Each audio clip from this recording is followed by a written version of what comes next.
Voilà. On a l'autorisation, l'autorité pour voir.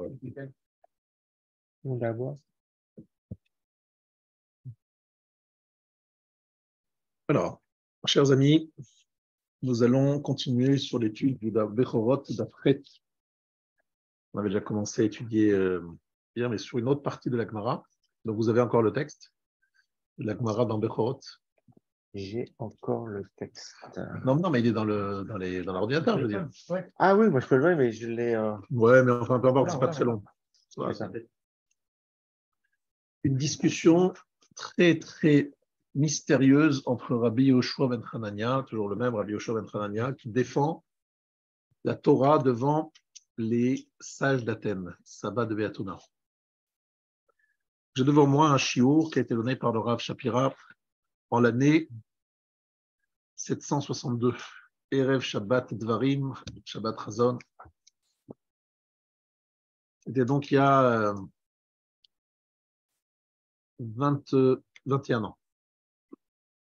Et le Rav donc donnait ce shiur vendredi, et le shiur portait justement sur Dafret Amodbet dans Bechorot, cette discussion entre Rabbi Yoshua ben Hanania et les sages d'Athènes. La question est Milcha Kisaria Bemai Malchela. Lorsque le sel se détériore, s'abîme, avec quoi peut-on le saler? Comment saler le sel? Un sel qui se détériore. C'est que des choses très mystérieuses. Hein. Vous allez comprendre, vous ne comprenez rien. Ce qu'il y a de bien au moins, c'est que là, on sait qu'on n'a pas compris. Les Gemarot, on pense comprendre, mais là, au moins, on sait qu'on n'a pas compris. Amar lehu besilta de Kudnita. Donc, avec le Kudnita, c'est une mule. La mule, elle ne peut pas avoir d'enfant, elle ne peut pas croquer. Ouais. Elle-même est le résultat d'un mariage mixte. Un mariage mixte, un croisement. Et donc, avec on appelle ça ce qui est autour de l'enfant, là, la placenta d'une mule. Ça, c'est la réponse. Alors, l'autre lui dit, mais le placenta d'une mule, ça n'existe pas, parce qu'une mule, elle ne peut pas avoir de bébé, donc d'enfant, donc ça n'existe pas. Ça n'existe pas, non, ça n'existe pas. Il répond, il répond, mais est-ce que le sel, est-ce qu'il tourne? Est-ce que le sel, il s'abîme? Voilà la discussion entre Rabbi Yoshua ben Hanania et le Rav. On a l'impression d'être dans une autre planète. On se dit, mais qu'est-ce qu'ils ont à faire, ces gens-là, à se parler de ce genre de choses bizarres? Parlons côté. Voilà, c'est ça. En fait, c'est du morse. C'est l'hébreu, comme dirait certains.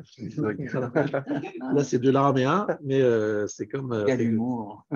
Non, les gars, ils disent là, c'est l'hébreu. Ouais.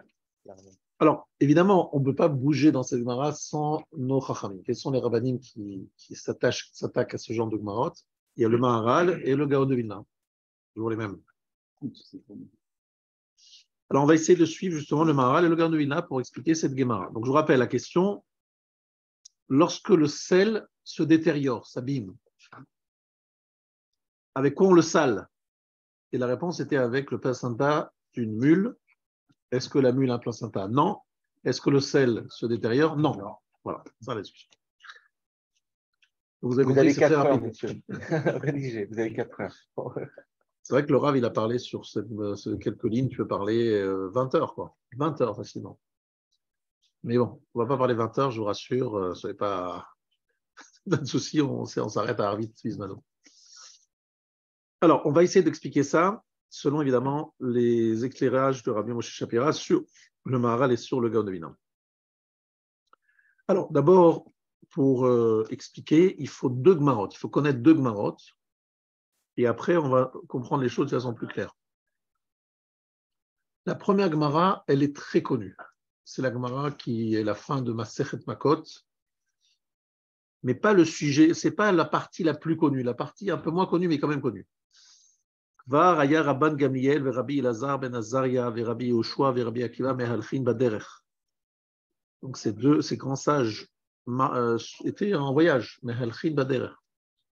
Shamu kol hamona shel Romi. Birichuk mea ve'esri mil. Ils ont entendu la voix de Hamona shel Romi. Romi, c'est Rome, d'accord. Hamona shel Romi, c'est la foule, le tumulte, bravo, de Rome. D'une distance de 120 000. 1000, c'est à peu près un kilomètre, de 120 kilomètres. Ils ont commencé à pleurer. Rabbi Akiva, Mesachek, et Rabbi Akiva rigolait. Amroulo mipnema atam mesachek. Ils lui ont dit, pourquoi est-ce que tu ris? Amar lahem ve'atem mipnema atem bochim. Il leur a répondu, comme tout bon juif, à une question par une autre question. Pourquoi vous pleurez?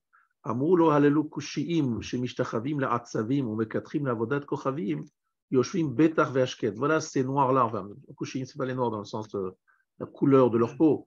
Mais en fait, ce sont ces étrangers-là qui se prosternent à des statues, qui apportent des encens pour l'idole. Eux, ils sont assis tranquilles, ils ont la sérénité. Alors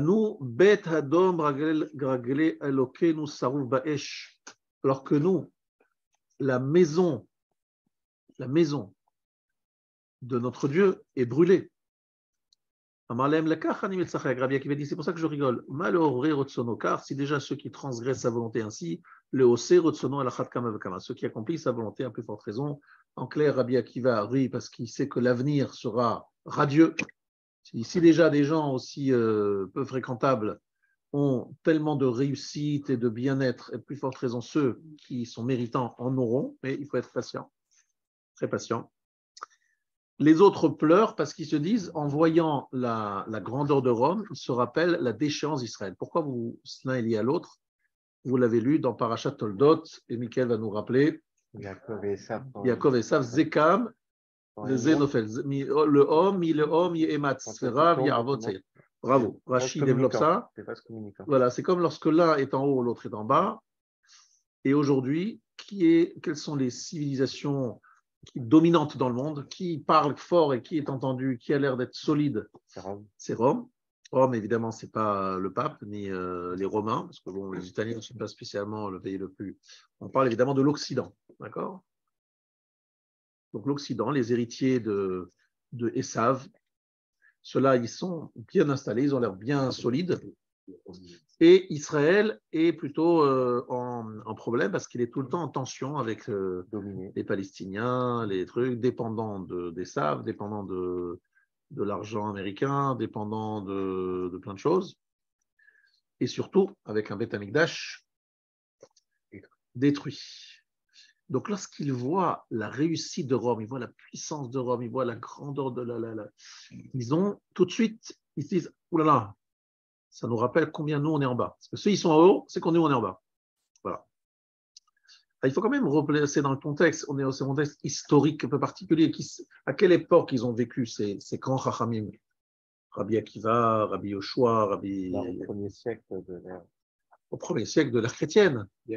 Ils sont dans ceux qui ont constaté la destruction du Beth Amikdash. Rabbi Yochanan ben Zakkai, c'est lui qui est sorti, vous le savez, avec Rabbi Eliezer et Rabbi Yoshua, en catimini de Jérusalem assiégée. Donc déjà, Rabbi Yoshua, il fait partie de ces rabbinim. Rabbi Akiva, c'est un élève de Rabbi Yoshua. Donc on est vraiment dans la période où on a constaté, vu la destruction du Beth Amikdash. Donc on est vraiment, entre guillemets, ras-ras, la ras-ras. Parce que nous, on n'a pas connu, mais ceux qui ont connu, puis après ils ont vu la destruction, ceux qui ont vécu cette période de terrible persécution aussi. Alors, on comprend la réaction de Rabbi Akiva, de ses amis. Pourquoi ne pas pleurer? C'est normal, il y a de quoi pleurer. Et Rabbi Akiva, il rigole parce qu'il se dit, mais bon, ça va bien se finir. Finalement, on va retrouver notre place, on va être récompensé. Ça va bien se finir. Il regarde l'avenir. Donc cette Gemara, vous la connaissez bien, je pense qu'elle est très connue.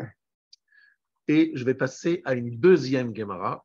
Bon, en fait, c'est la troisième déjà aujourd'hui, qui est celle qui se trouve dans Chagiga Tafhe Amud Bet. Alors là, le Rav, il aimait beaucoup la citer, cette Gemara. C'est un passouk dans Jérémie, chapitre 13, Yirmiyahu. Ve'im tishma'u b'mistarim tivke nafshi dans la discrétion, mystère. D'ailleurs, en français, c'est très intéressant. Seter, ça veut dire caché. Yoshev beseter elion. Mystère. C'est exactement le mot. Mystère. Quelque chose de caché. Donc, b'mistarim tivke nafshi, je pleure. Mon âme pleure. Mipne gave, gava. Qu'est-ce que c'est gava? C'est la question que pose l'Agmara. C'est quoi ce gava? Ça veut dire quoi? Amar Rav Shmuel bar Yitzchak mipne gavatan shel Israël. L'orgueil, la noblesse d'Israël, qui a été ôtée d'Israël et leur a été offerte aux non-juifs. C'est que nous avions quelque chose où on était très fiers, on était au top. On avait le Beth Amikdash, un endroit extraordinaire, incroyable. On était fiers de ça, on était orgueilleux, enfin orgueilleux dans le sens, pas dans le sens orgueilleux, mais dans le sens fierté.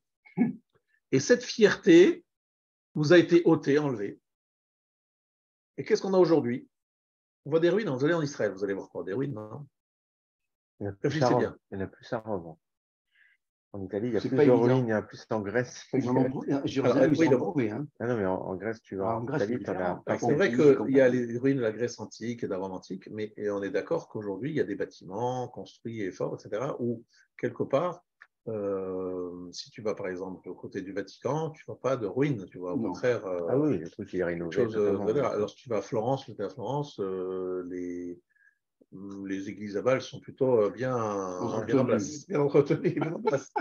Et lorsque tu vas à Paris, Notre-Dame, elle a brûlé. Là-bas. Mais bon, ils sont en train de reconstruire. Ils ont trouvé des donateurs. Bon, Hachem, 100 millions, 2 millions. Hachem, c'était plus facile de construire que. Quelques jours. Pendant quelques jours. Mais ils n'ont pas terminé encore. En tout cas, ça va vous expliquer qu'il y a effectivement, de la part du côté des goïms de Rome, il y a une fierté, il y a une réussite.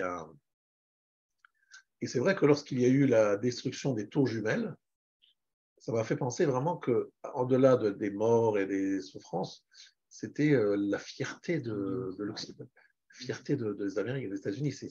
C'est dur pour leur ego, je veux dire. Et qui c'est qui a frappé? C'est Ishmaël. Ishmaël a réduit en cendres des symboles du business mondial, international, World Trade Center. C'est vrai que c'est touchant cet événement. Mais en tout cas, ce que je veux dire, c'est que la fierté aujourd'hui, la puissance, elle est plutôt du côté. Parce que même si aujourd'hui Israël elle a des réussites, on va dire technologiques, on va dire que le côté, la réussite technologique d'Israël, c'est vrai que c'est l'intelligence, la réussite. On va dire que la force du clan d'Israël, c'est pas la réussite technologique. C'est ça, il est plus fort. Si c'est ça, on est dépassé par d'autres nations. Nous, ce qui fait notre fierté, c'est le Beth Amikdash, Akadosh Baruch Hu qui se réside parmi nous, les Kohanim et les Leviim, etc. C'est ça notre fierté. Et ça, on est bien d'accord, c'est pas le cas. On va au Kotel, mais le Kotel, c'est un vestige, c'est une ruine. Bien. En tout cas, ça c'était la Gavet, c'est la noblesse, la fierté. Donc Akadosh Baruch Hu pleure.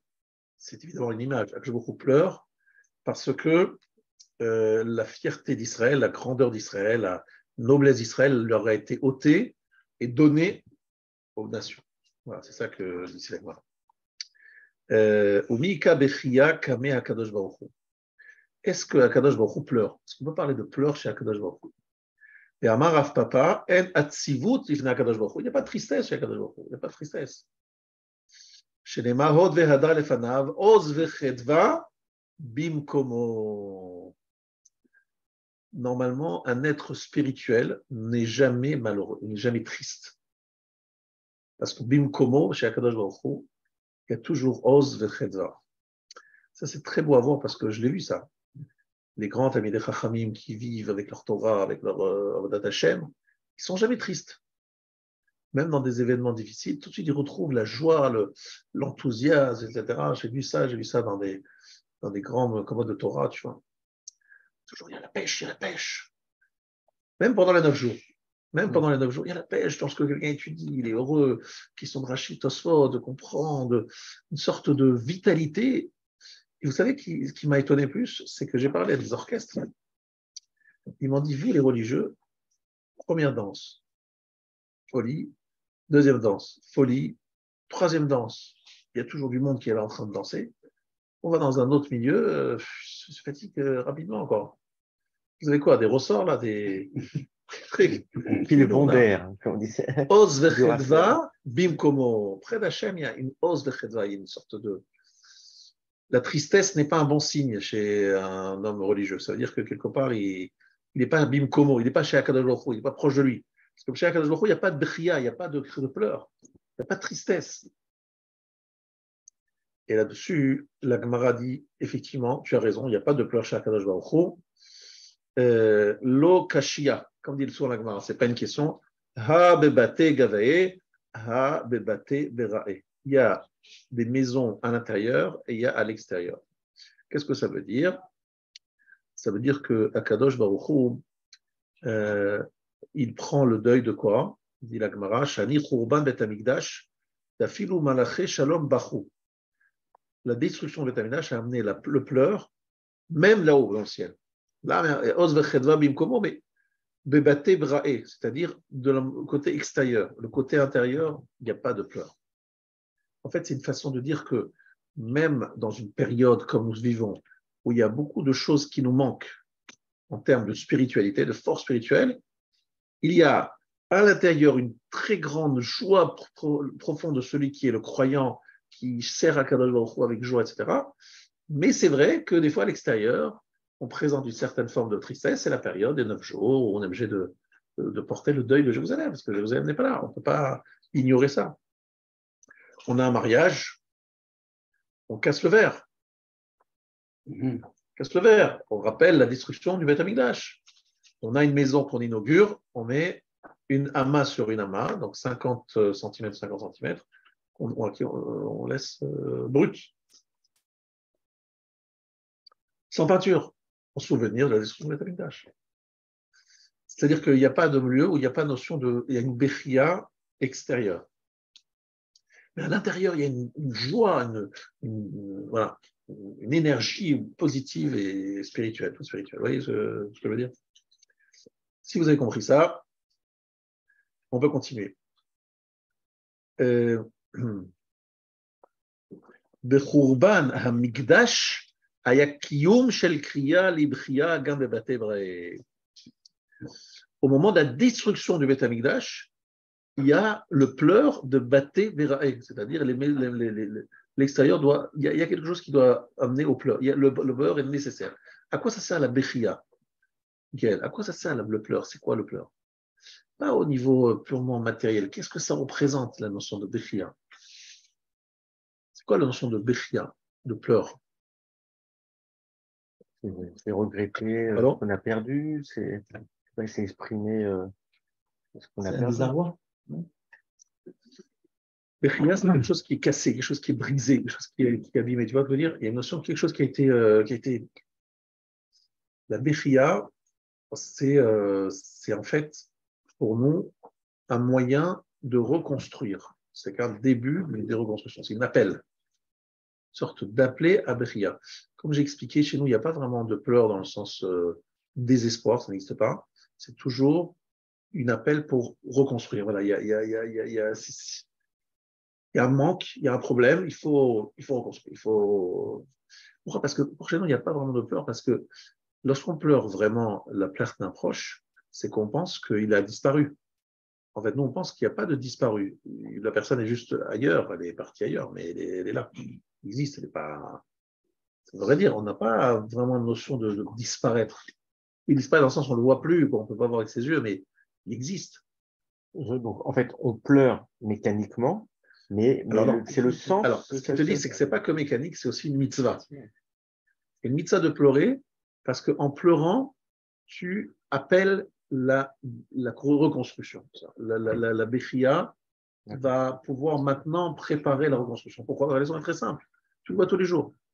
Tu prends un juif non pratiquant, il ne connaît rien, etc. Tu lui dis, monsieur, Shabbat, laisse-moi tomber, Shabbat, c'est mes vacances, c'est moi, ça tombe en fin juillet, début août, plage, machin. Lâchez-moi les baskets, ça. Mettez-moi les temps. Je lui parle du Mashiach. Ah, Mashiach, Mashiach. Mais ça veut dire quoi pour lui, Mashiach? Il est bien. S'il ne pleure pas, Tisha B'Av, c'est que le Mashiach ne lui ment pas. Le Mashiach, il va répondre à une attente. Il va venir répondre à une attente. Mais s'il n'y a personne l'attend, pourquoi voulez-vous qu'il vienne?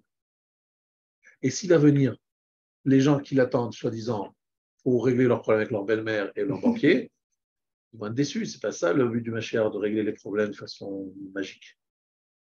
S'il n'y a pas d'attente sur ce que représente l'époque messianique, l'apport spirituel, si la personne vient travailler la vie dans une matérialité absolue, pourquoi voulez-vous qu'il attende Mashiach?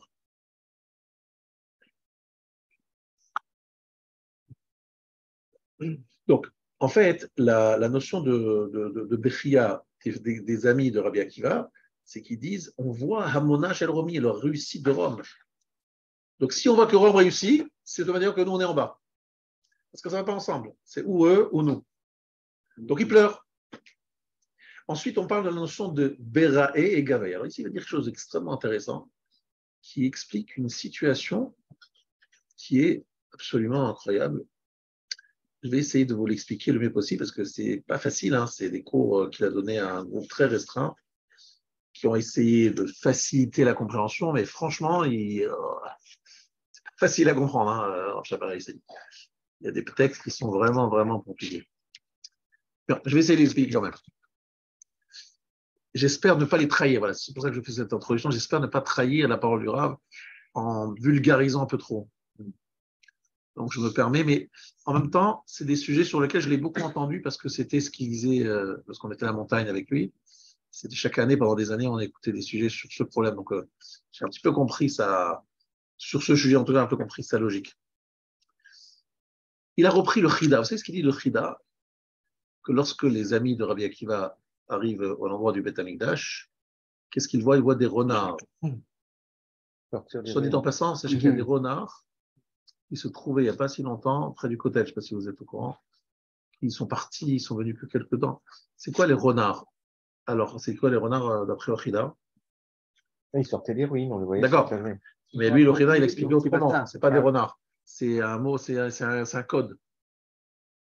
Alors, Shualim en hébreu, c'est les mêmes lettres que le mot Yishmaelim. C'est les mêmes lettres. Tu inverses les lettres, c'est Shualim, c'est Yishmaelim. Shmueli, c'est les Arabes. Les Arabes. C'est les musulmans, en fait. Shmueli, c'est le renard. Yishmaelim. Alors, Shualim, c'est le renard. Et Yishmaelim, c'est les mêmes lettres, mais un autre. C'est le Chida qui dit ça. Hein. Il dit qu'il manque juste alors, il dit qu'en fait, lorsqu'ils arrivent au Kodesh à Kodashim, ils voient des Shualim sortir. C'est une vision prophétique sur les Arabes, parce qu'à l'époque, il n'y avait pas de musulmans. Là, on parle du 1er siècle. Il n'y avait même pas Mohammed, c'est au 6e siècle, 7e siècle. C'est beaucoup plus tard.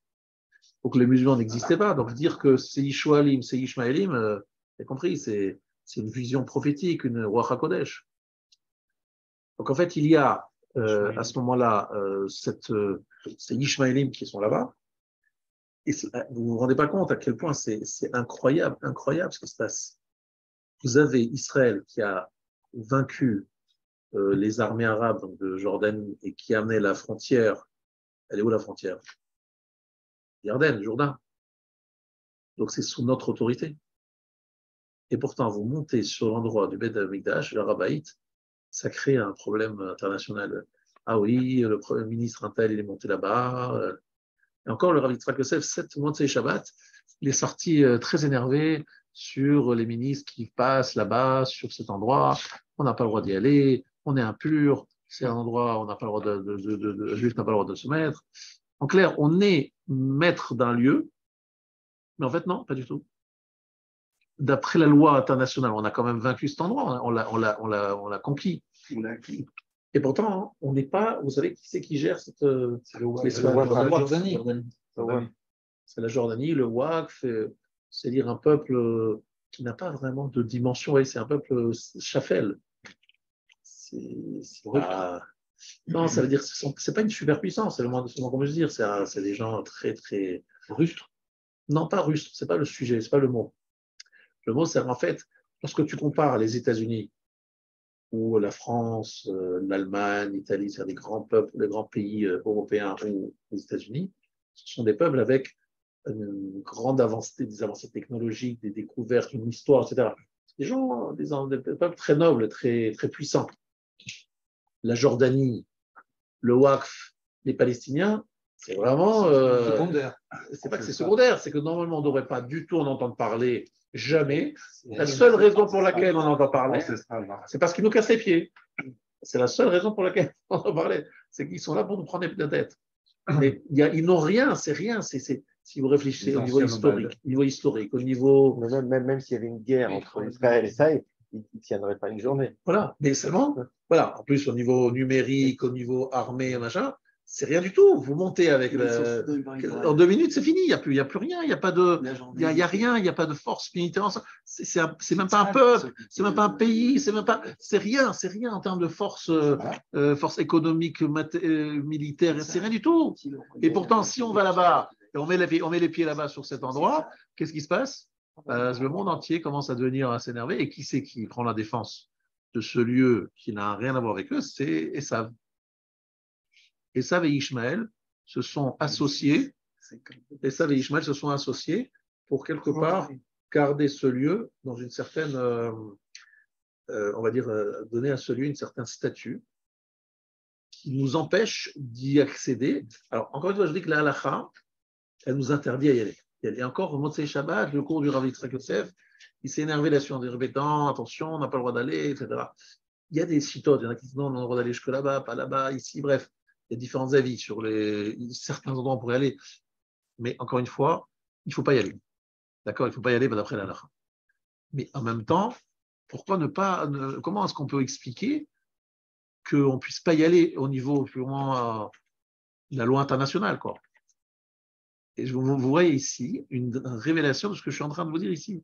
Ce lieu, Shualim et Choubo, c'est Ishmaël qui est là-bas.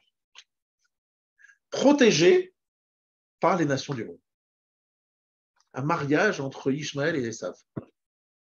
C'est ça la difficulté d'accès de ce lieu. Maintenant, ce qui veut dire, c'est qu'il y a Baté Gevae et Baté Berae, c'est-à-dire les forces extérieures, les forces intérieures. Et là, il dit quelque chose qui est très, très intéressant, que je voudrais vraiment qu'on comprenne. J'espère que Hachem nous donne les bons mots pour bien comprendre ce qu'il dit le Rav. Gematriot, Melach. Melach, c'est le sel. C'est quelle Gematria? Même 40, Lamed 30, et Chet 8, ça fait 78. 26. C'est 3 fois 26. 3 fois 26. Haya, au réveiller. Il était, il est, il sera. C'est les mêmes valeurs numériques. Pardon, les mêmes lettres du mot Melach, c'est Lechem. Lechem, c'est le pain. Melach, Lechem. Les deux sur le Mishkan. Et en fait, il veut expliquer le Rav à quoi servait le sel à l'époque. Vous savez, on passe toujours aujourd'hui, mais beaucoup moins qu'à l'époque. Non. À quoi il servait dans la vie de tous les jours? À conserver. Il n'y avait pas de frigo. Pas de frigo. Il n'y avait pas de congélateur. Qu'est-ce que tu faisais? Tu sales ta viande dans le sel, le poisson, et tu peux te conserver pendant des semaines, des mois. Le sel, son principe, alors ça donne du goût, et ça tient longtemps quelque chose. La viande, typiquement, après 3 jours, on va faire. Voilà. Le pain. Le pain te permet de... Ça bourre, ça remplit le pain. Ouais. Ça permet de tenir, ça rassasie. Ça permet de tenir aussi. Je crois que c'est quelqu'un qui l'a en fait. Et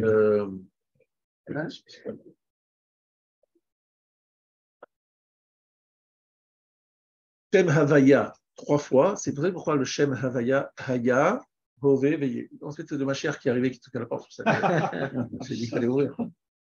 Les cours sont passés. Pardon? Les cours sont passés. Voilà, peut-être qu'il venait donner un petit éclairage sur une petite précision, c'est un sujet d'actualité. En tout cas, c'est le sujet dont il faut parler pendant cette période, c'est sûr. C'est une période où il faut en parler, c'est vrai. En tout cas, Haya, il était, il est et il sera. C'est ça la traduction du Yud Kevavke. Vous savez, l'immanence en bon français, l'immanence de Dieu. Hachem, il était, Hachem il est, Hachem il sera. 3 fois 26 égale 78. Melach, le sel, c'est ce qui permet de conserver. C'est-à-dire quelque chose qui va durer, quelque chose qui va durer dans le temps. C'est intéressant que Melach, c'est la même lumière que 3 fois 26. C'est quelque chose qui n'est pas touché par le temps, qui reste, qui dure. Et l'Echem, ça rassasie, ça me permet de tenir longtemps, parce que j'ai pris du pain, ça me permet de tenir longtemps. Que dit la Gemara dans Babatra, page 74? Le Léviathan. C'est quoi le Léviathan? Ce sont des monstres marins, bon, c'est ce que ça veut dire, mais. Non, c'est plus que l'ornès. Je sais, non, mais c'est pour donner une illustration. Il les a créés Zachar et Nekeva. Il avait créé une femelle et un mâle. Et qu'est-ce qu'il a fait à Kadosh Baruch Hu? Il a dit, s'ils se reproduisent, ils vont détruire le monde entier. Donc, qu'est-ce qu'il a fait? Il a castré le mâle et il a tué la femelle et il l'a salé pour les tzadikim dans le monde plus tard. Le repas. Excusez-moi, M. Verdugo, ce n'est pas King David qui va servir, mais ce sera un David qui va faire le kidouche. Mais ce n'est pas King David. Je sais que vous avez pris une option pour le repas du Mashiach, la venue Mashiach, mais sachez que c'est déjà pris, il y aura le Léviathan. Il faudra surtout cuisiner. Vous savez qu'on n'a pas pris de viande. On dit bien qu'on ne prend pas de viande, il n'y aura pas de viande dans le repas de la fin des temps, parce que si on met la viande, tout le monde va discuter, quel ashgacha, qui la shrita, ça va faire des problèmes. Et on a pris les poissons, cachère, léviathan, tout le monde va manger. Et ce poisson, ça ne sera pas très frais. Ça, on peut le dire, parce qu'il aura 6000 ans. 6000 ans. Bon, il aura été salé. Donc, on a salé pendant 6000 ans la femelle du léviathan, et c'est le repas des tzadikim à la fin des temps. Mara dans Baba Batra, page 74. Qu'est-ce que ça veut dire? Vous allez offrir les salades peut-être. Essayez de donner des salades fraîches comme ça va nous laisser un petit peu un goût de frais. Bien. Alors, je reviens à la Gemara par laquelle nous avons commencé. Nous avons commencé par la Gemara, on voyait que les sages grecs posaient une question. Ils demandaient la question suivante, Comment saler le sel? Comment saler le sel? Le sel qui va s'abîmer. C'est quoi la question? C'est ce que la Rav a expliqué. Kan nimtsa vikuach hagadol shel toratenu hakdosha im chochmat yavan. Ici se trouve la grande discussion, parce que derrière ces petits mots bizarres, la Torah veut nous faire passer des messages. Il y a une discussion de fond entre la sagesse des Grecs et la Chochmat Torah, la sagesse de la Torah. Est-ce que le sel, Shayarbo Sirachon, alors, est-ce qu'on peut parler de Sirachon? C'est-à-dire, est-ce que la vie peut tourner, peut devenir s'abîmer? Est-ce que la vie elle-même, vous savez tous que lorsqu'on prend un exemple de vie, qu'est-ce que la Torah appelle Maïm Chaim? C'est quoi Maïm Chaim? Comment vous traduisez Maïm Chaim? L'eau de la vie, non. Maïm Chaim. Non, Maïm Chaim, c'est quoi? Comment vous traduisez Maïm Chaim? C'est de l'eau vive. L'eau vive. L'eau vive. Ouais. En français, c'est pas l'eau vive. Les eaux vives. Donc, non, c'est pas l'eau de vie. C'est pas l'eau de vie, attention. Non, c'est les eau vive. La rivière. C'est de l'eau vive. C'est l'eau vive. C'est l'eau vive. C'est l'eau vive. Je sens qu'il veut mettre Vincent Maria ici. Non, c'est l'eau vive. Qu'est-ce que c'est de l'eau vive? Ça veut dire tout simplement de l'eau qui se régénère tout le temps. Il n'y a jamais de. C'est un fleuve. Ouais, un fleuve ou une source. Je pense même une source d'eau. C'est la source. Et c'est vrai qu'elle est symbole, l'eau vive, une source comme ça, de pureté, de fraîcheur, voilà, c'est le symbole de quelque chose qui ne s'arrête jamais. Tout le temps de l'eau. En opposition avec l'eau stagnante. Voilà. Qui est infectée. L'eau stagnante qui, elle, tourne au vert, il y a des bestioles qui se mettent, il y a ça sent mauvais. Qu'est-ce que ça veut dire? Quelque chose, melach, représente, est-ce que le sel peut-il un jour tourner, sentir mauvais, devenir... Alors nous, on sait que non, mais les sages de grec ont l'air de dire non. Même le sel peut avoir un moment d'altération. Et en fait, quelle est la discussion de savoir est-ce que le sel, il va s'altérer ou pas? C'est ça qu'on va expliquer maintenant. Nous croyons, dur comme fer, qu'on a une neshama qui est reliée à la source de la vie, c'est-à-dire à Kadosh Baruch Hu, ou qui c'est à Kavod. Donc finalement, un juif, il ne peut pas penser un instant que lui, il est touché par la mort. La mort, c'est quelque chose qui le touche sur l'enveloppe, quoi, en fait, sur des habits, quoi. C'est comme un habit qu'on va jeter parce qu'il est abîmé. Mais Etzem Achaim, c'est-à-dire ce qui est vraiment la vie, c'est quoi? C'est la Neshama, plus une petite gaine de corps qui ne s'habille pas à la mort, qui ne va pas. Le corps, on le met dans une boîte, d'accord, mais c'est pas ça le. C'est pas ça Etzem Achaim, c'est pas ça la vie elle-même. La vie elle-même, elle n'est pas visible, elle est invisible. Notre véritable personnalité est portée par notre Neshama, pas par notre corps, on est d'accord? Donc, nous, on ne peut pas avoir un sel qui va tourner, ça ne veut rien dire. On peut pas avoir, la mort, il n'y a pas de dégradation sur la Neshama. La Neshama est éternelle. Et elle est tout le temps mechouberet liée à Kadosh Baruch Hu, qui est Elohim Chaim. Par définition, Elohim Chaim. Sans arrêt en disant dans la tfila, Elohim Chaim. Pour quelqu'un qui est mechoubar au Mekor Chaim, sur lui, il n'y a pas d'emprise du temps et de la détérioration. Et moi, je vous dis ça, non pas comme un chiour théorique, mais je vous dis ce que j'ai vu. J'ai vu que les Talmidei Chachamim, les gens qui étudient la Torah, les gens qui vivent une avodat Hashem sérieuse et profonde, les années n'ont pas d'effet sur leur fraîcheur et leur enthousiasme, parce qu'ils sont mechoubarim lachaim. La vie leur donne une force comme ça. Alors des fois, le corps, évidemment, il s'abîme, il se vieillit, il y a des lésions, on va chez le médecin pour si. Oui, effectivement, le corps se fatigue. Mais la personnalité, non seulement elle ne se fatigue pas, mais elle se renforce. Parce qu'elle est mechouberet au mekor hachaim, parce que ce qui est le principal dans son corps, c'est sa neshama.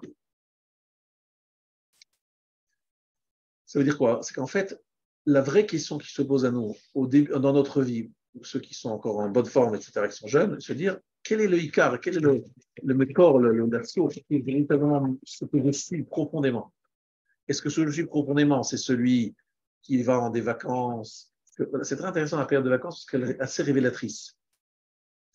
Il y a des gens, toute leur année, ils travaillent pour se payer de belles vacances. Et lorsqu'ils sont en vacances, ils se disent « Ah, ça y est, là, j'ai commencé vraiment à kiffer, à être vraiment bien, etc. » Là, l'année, c'est le stress. Là, ça y est.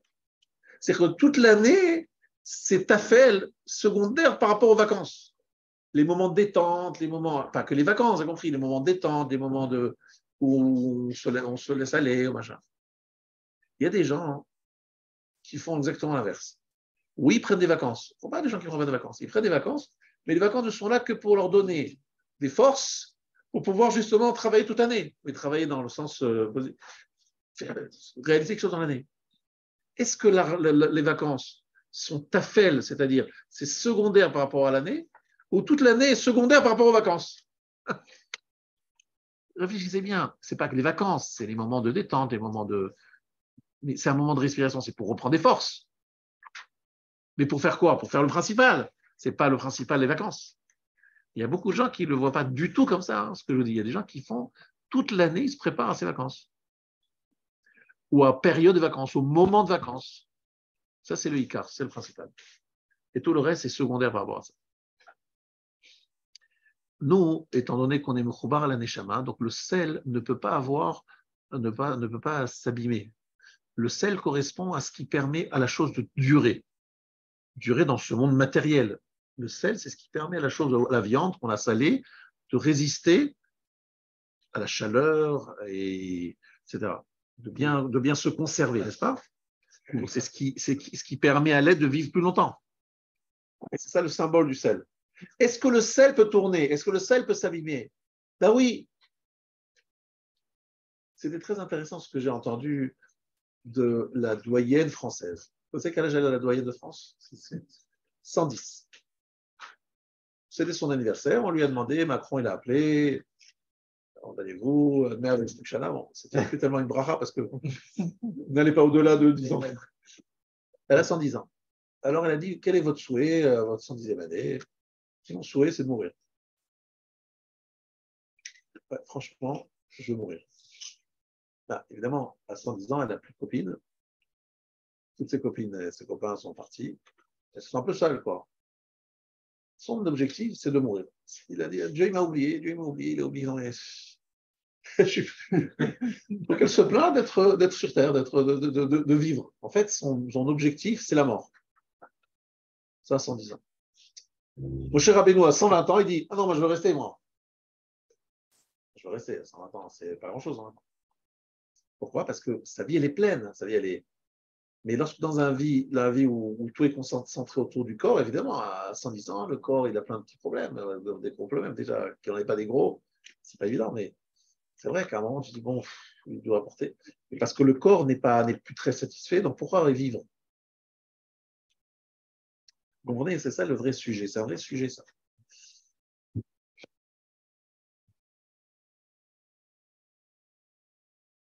Et plus que ça, plus la personne prend de l'âge et son corps perd de son importance, plus l'homme devient spirituel, devient un être, un malard, quoi. C'est plus un homme, quoi. Il n'a plus de corps, il n'a plus de.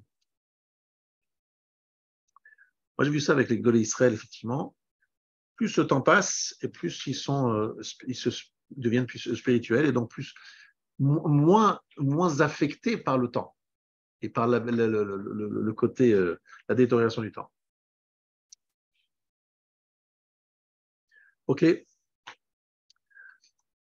D'ailleurs, le sage appelle ça Chaye Olam Nata Betochenu. Vous vous rappelez cette bracha? Chaye Olam, une vie éternelle, ne s'arrête jamais. Il a planté à l'intérieur de nous. Il nous a donné le secret de l'éternité.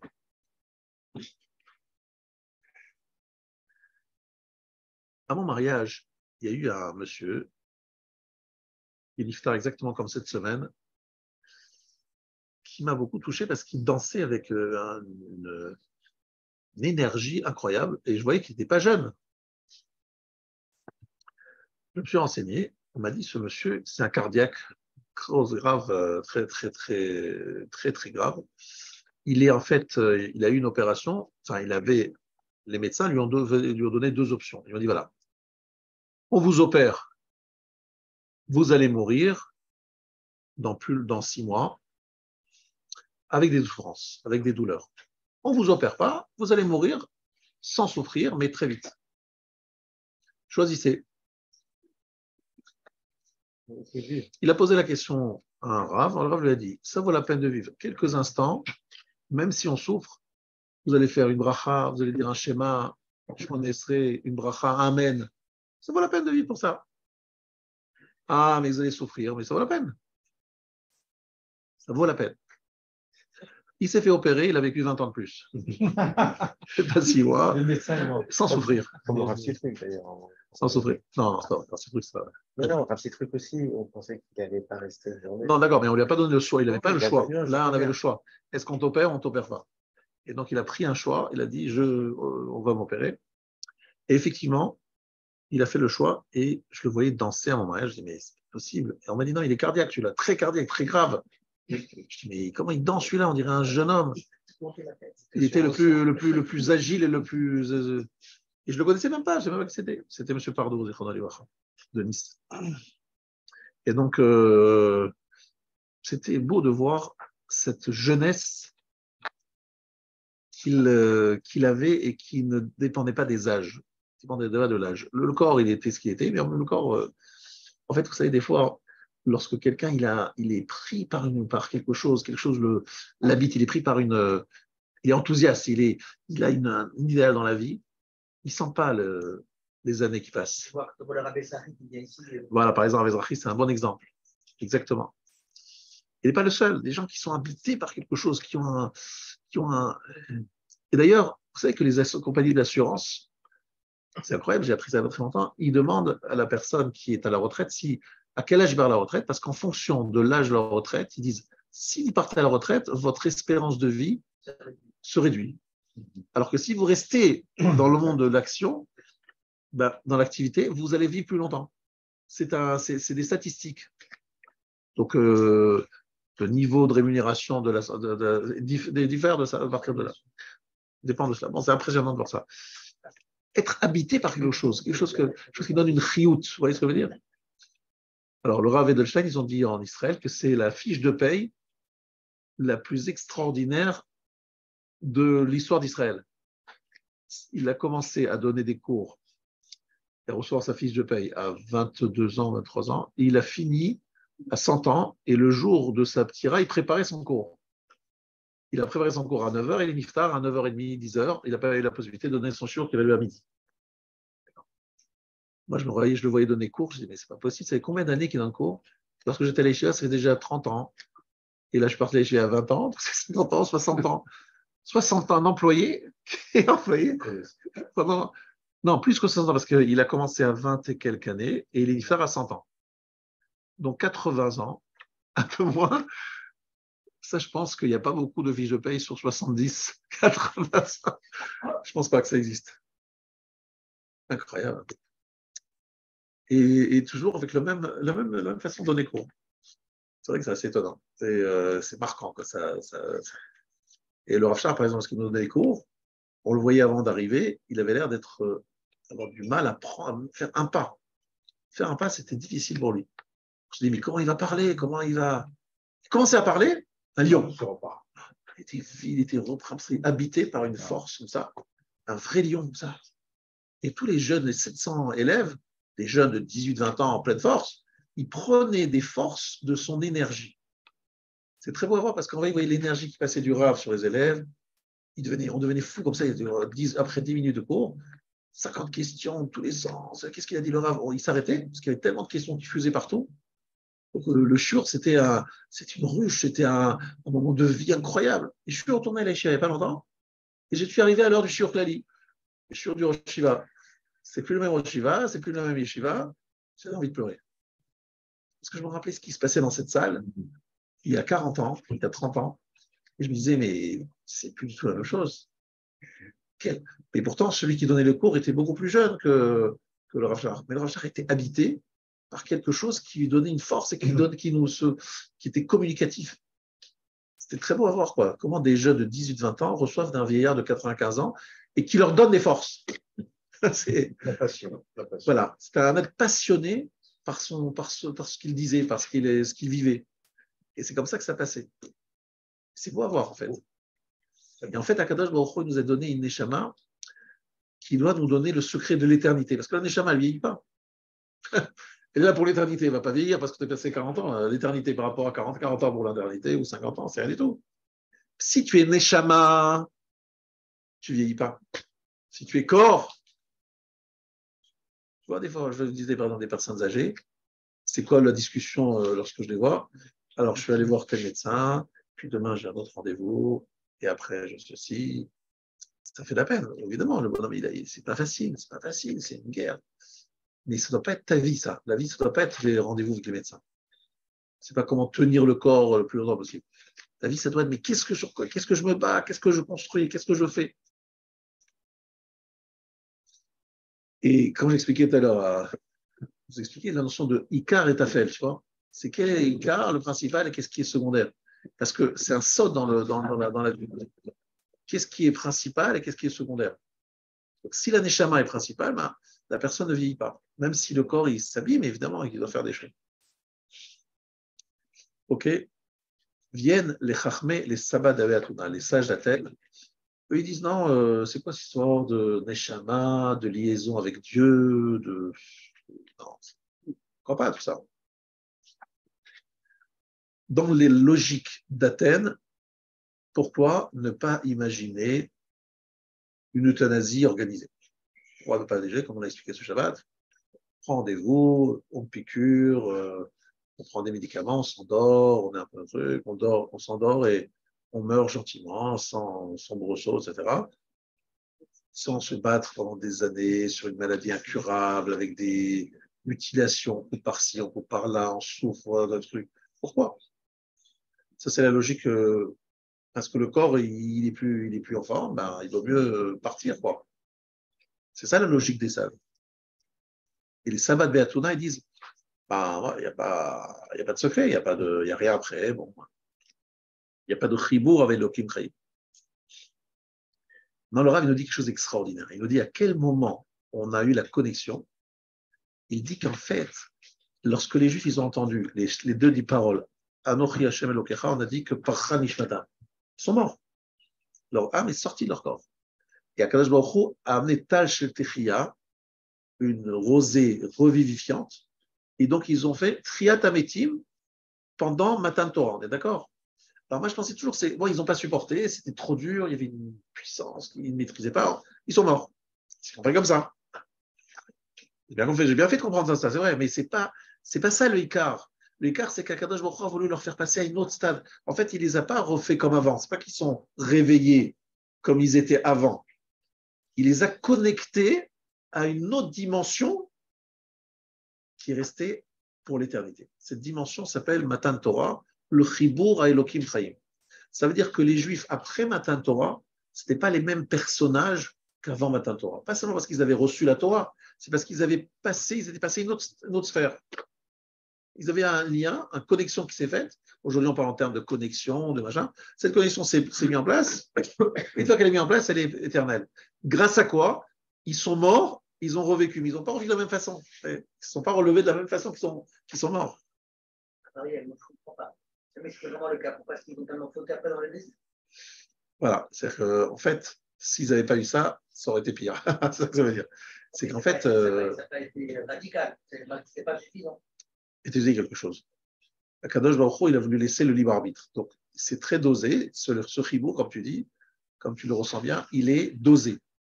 C'est quoi dosé? C'est-à-dire qu'il ne faut pas que ça soit trop puissant qui nous supprime le libre arbitre. Il faut que ça garde. Donc, il y a une certaine connexion, mais qui peut être largement couverte, on va dire ignorée. Mais moi, comme je dis souvent, vous savez, lorsque tu parles à des gens très loin, à un moment dans leur vie, à certains moments de leur vie, tu découvres que cette connexion, elle est toujours là. Et eux-mêmes, ils se sont étonnés de cette connexion, mais très vite, ils éteignent, ils remettent dessus. Et les crânes, ils ne veulent surtout pas que ça les dérange trop, ils essayent de revenir à leur vie, parce qu'ils ont entendu cette voix, ils sentent qu'il y a quelque chose en eux qui a vibré, parce qu'en fait, c'est quelque chose qui est en eux, mais ils ne veulent pas l'entendre. Ils couvrent ça, voilà. D'accord? Ils essaient de pas trop l'entendre. Et j'ai donné cette image, je ne crois pas que c'était à vous que j'ai dit, cette histoire-là. Non, j'ai déjà raconté à Souda Shishit, ouais. Souda Shishit, il y avait tout le monde, quelqu'un qui était là. Non. Donc je peux la raconter une nouvelle fois. J'ai dit la chose suivante. Il y avait le sultan, il y a 483 ans, 93 ans, un sultan qui s'est installé, vous étiez là? Oui, vous étiez là. Et qui s'est installé à Jérusalem et qui avait sous sa fenêtre une vieille femme qui déposait un sac de poubelle, d'ordures. Et il lui demande, mais qu'est-ce que vous faites là, madame? Il dit, voilà, c'est une tradition chez nous, depuis l'époque romaine, on se déplace une fois par semaine, ou une fois par mois, ça dépend de la distance qu'on est envers Jérusalem, pour déposer des ordures sous votre fenêtre. Pourquoi à cet endroit-là? Parce qu'il y avait là le kotel, et que les Romains n'ayant pas réussi à détruire le kotel, ils ont dit, on va en faire des décharges. Comme ça, cette décharge va monter, et finalement, elle va recouvrir le kotel. Donc, c'est ce qui s'est passé. Donc, des gens en or. Alors, lui, le sultan, qu'est-ce qu'il fait? Il décrète, venez, on va commencer à déblayer, il donne l'exemple, il met un peu de pièces. Donc, bref, au fur et à mesure, ça se déblaye, on découvre le kotel lorsqu'on a enlevé toutes les immondices. Et donc, à ce moment-là, le sultan interdit tout l'accès, évidemment, c'est plus un endroit de poubelle, c'est plus un endroit de déchets, et ça devient un lieu de prière. Ça n'a pas toujours été un lieu de prière. C'est pour ça que lorsque vous arrivez avec la bus 1 ou le bus 2 faisait par Sha'ar Hashpot, la porte des poubelles. Vous n'avez pas vu Sha'ar Hashpot, c'est le nom de la porte. La porte des détritus. La porte des immondices, c'est le nom de la porte. Je dis, mais quel rapport ça? On arrive au Kotel et on vous avait écrit la porte des immondices. C'est le Kotel. C'est pour rappeler cet événement. Et ce que disait ce rabbin, il dit la chose suivante, dit qu'en fait, chaque juif, il a un Kotel, c'est-à-dire un lieu de liaison avec Hachem. Et il y met je ne sais combien d'immondices pour surtout, c'est ce qu'on appelle les mauvaises midotes, les avérotes, etc. Comme ça, il couvre ça et il n'est pas dérangé par cette connexion avec Hachem. Mais de temps en temps, ça sort quand même. Et à ces moments-là, il dit, mais c'est bizarre, pourquoi j'ai cette réaction, pourquoi je vis comme ça les choses? Les gens pas religieux, vous remarquerez que de temps en temps, ils vous disent, mais pourquoi moi aussi j'ai des petits relents comme ça de religion, d'envie de faire de prier, tout d'un coup j'ai envie de prier, j'ai envie de... C'est plus fort que moi, ils disent comme ça, c'est plus fort que moi, ils sentent qu'il y a quelque chose en eux, mais après vite, ils remettent le couvercle. Oh là, il ne faut pas que ça me dérange dans ma vie quotidienne, il faut vite, on met le couvercle. Moi, ça m'a des éléments tristes. Quand tu passes quelqu'un avec ses rigoles, tout ça, c'est là où ils Ouais, en général, c'est au cimetière, je vois ça. Et c'est très intéressant, le cimetière, lorsque je parle devant le corps, c'est une chose. Une fois que le corps il est mis sous terre et que les gens commencent à repartir, c'est plus la même. C'est incroyable. Ça prend quelques instants où tu sens qu'il y a quelque chose qui brille dans leur... Si tu sais leur parler à ce moment-là, tu vas voir il y a une ouverture, il y a une curiosité, une envie d'écouter le rabbin. Et une fois que le corps est sous terre, on a recouvert, fini. Le rabbin ne veut plus entendre parler. Voilà, vite, voilà, on retourne pour le portable, on passe les coups de fil, on retourne au machin. Voilà, on n'est plus là, on n'est plus connecté. Et vous voyez ça à Yom Kippour. À Neila, vous avez Neila, les gens sont là, concentrés, Birkat Kohanim, des fois le discours avant le début de Neila, la Medat Fila, etc., les Hashlosh Esrimidot, Hashem ou Elohim, Hashem ou Elohim, le Shofar il sonne, mais pourquoi? Sauf qu'il peut. Mais pourquoi? Parce que quelque part, quelque chose s'est ouvert, mais il faut vite recouvrir parce que c'est trop dur. Hein. C'est difficile à supporter ça. On ne va pas devenir des rabbins. Moi. Allez, hop, c'est trop lourd. Vous avez compris? C'est trop lourd à porter, entre guillemets, à supporter au long terme.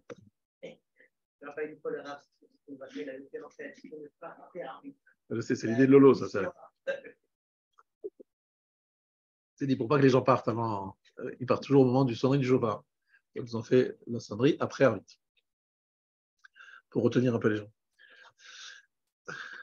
Alors, juste que vous compreniez la différence, là, ce qu'il dit, c'est extraordinaire. C'est qu'il dit qu'en fait, chez les Chachmei Yavan, la vitalité ne dépend pas de quelque chose d'extérieur à nous. C'est ça qui est très intéressant. Nous considérons que le Mekor Achaim, la source de notre vie, c'est dans la connexion qu'on a avec des mondes supérieurs.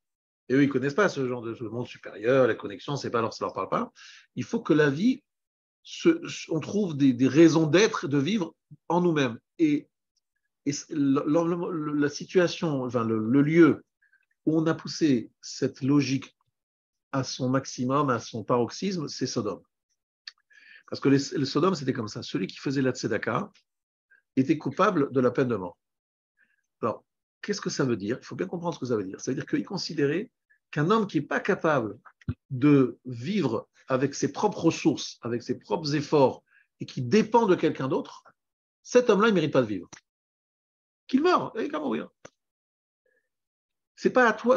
L'homme doit être capable d'assurer sa vie, sa vie, de s'assumer de son existence. Il doit s'assumer.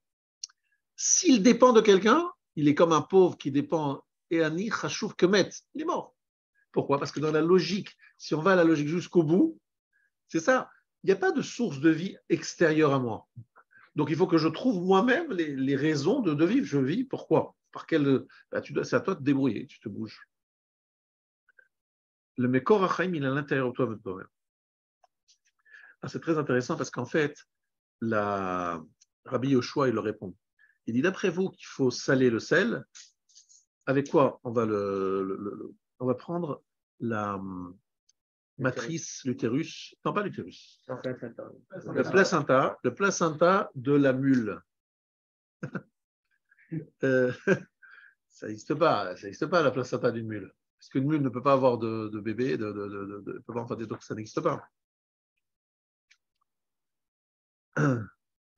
En fait, et là c'est assez profond, je ne sais pas si on va comprendre ce soir, je me permets de vous prévenir, parce que ça fait partie des choses qu'il faut beaucoup mûrir, que le Rav nous a dit, que Aristote dit que le Heder Mevi Havaya.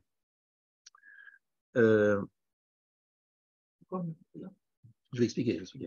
Ça veut dire que l'absence, le fait qu'il le manque crée l'existence. L'existant est la conséquence d'une prise de conscience d'un manque. Alors que chez le clan d'Israël, notre existence ne dépend pas d'une prise de conscience, elle est au-dessus de nous. Yesh me aïn. Il y a à partir de aïn. Aïn, ça veut dire rien. Ça veut dire la négation.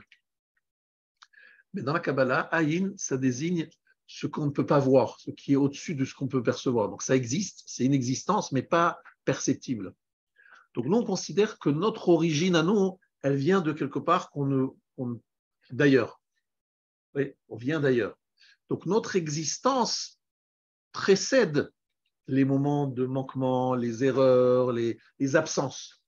Alors que dans le monde monde qui ne reconnaît pas cette origine-là, d'abord on perçoit un manquement et après on essaye de combler le manque, de répondre à ce sentiment de manque. Ha'eder mevi havaya.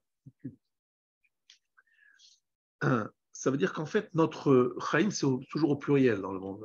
Chaim, c'est un pluriel en fait. Chaim, c'est un pluriel, c'est en fait, on est juste à une sorte de calque. Notre origine est bien au-delà de nous-mêmes. Alors que pour les Chachmei Atuna, ce n'est pas le cas. Atou kadum, kemo metziuto yitbarach. הדת שלהם סוברת שסדר העולם שהעולם מתהווה מהחיבור של שתי המציאות האלה. Et il dit à la fin, je ne veux pas trop expliquer ce qu'ils pensent les Grecs.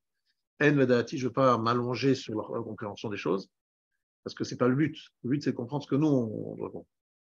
Alors là, il nous disait la chose suivante, c'est que lorsqu'on a eu Matan Torah, il y a peu de gens qui comprennent ça comme ça, ce qui s'est révélé, à part les Aseret Adibrot, le messagerie, c'est qu'en fait, il n'y a rien qui ne dépende pas d'Hachem. C'est-à-dire que le monde s'est arrêté de fonctionner. C'est-à-dire qu'il n'y avait plus de bruit dans le monde.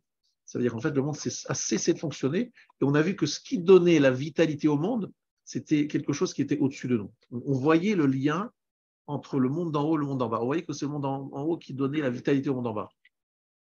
C'est ça qui est apparu au moment de Matan. Les choses ont été évidentes. Nous, on dit comme ça, on dit que si tout le monde arrêtait d'étudier, de pratiquer, etc., le monde reviendrait au tohu-bohu. C'est-à-dire que ce qui donne la vitalité au monde, c'est le fait qu'on fait des mitzvot, c'est ça qui donne au monde une existence. Alors, expliquer ça à des gens qui ne sont pas religieux, ils disent, mais vous êtes complètement tarés. Et en Israël, c'est le grand débat. Pourquoi vous ne faites pas l'armée? Pourquoi vous ne faites pas l'armée? Et j'étudie, je prie. Et c'est pas efficace, ça. C'est pas... Ah, David Ameller faisait comme ça, mais je ne comprends pas. Comment expliquez-moi? C'est pas logique que la chiyut, elle vienne de quelque chose qui est au-dessus de moi. Mais même des gens très, très éloignés comme Shimon Peres, parce qu'on était allé le voir avec mon beau-père, j'ai vu qu'il comprenait qu'une élite qui étudie, mais vraiment d'une façon très, très approfondie et très authentique, elle est nécessaire pour le peuple juif. Voilà. Il avait, même malgré son passage, il n'était pas pratiquant, mais ça, il comprenait. Ce qu'il discutait avec mon beau-père, c'est sur le fait que c'est devenu un phénomène de masse, mais que ça soit nécessaire qu'il y ait des personnalités. Il est allé voir Steinman, il est allé le voir, on dit à la maison, il a vu cet endroit, il a dit c'est quoi ce dénuement. Mais le Rav Steinman, il ne sentait pas un dénuement. Un jour, on a dit à Baba Saleh, on lui a construit une nouvelle maison, toute belle, machin. Alors il dit, à quoi ça sert? Moi, je suis sur ma sapa. Sapa, c'est il avait un canapé qui ne quittait pas. Il étudiait dessus, il mangeait dessus, il priait dessus, bref. Il dit, que mon canapé il soit posé ici ou là, que ça change. Ça change rien, je pose le canapé ici.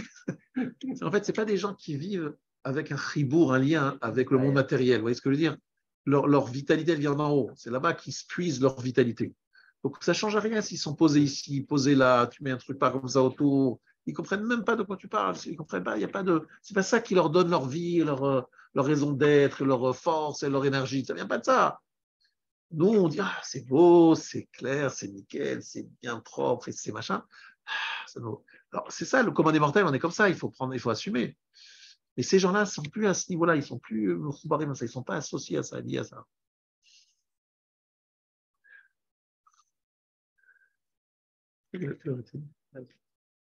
D'accord.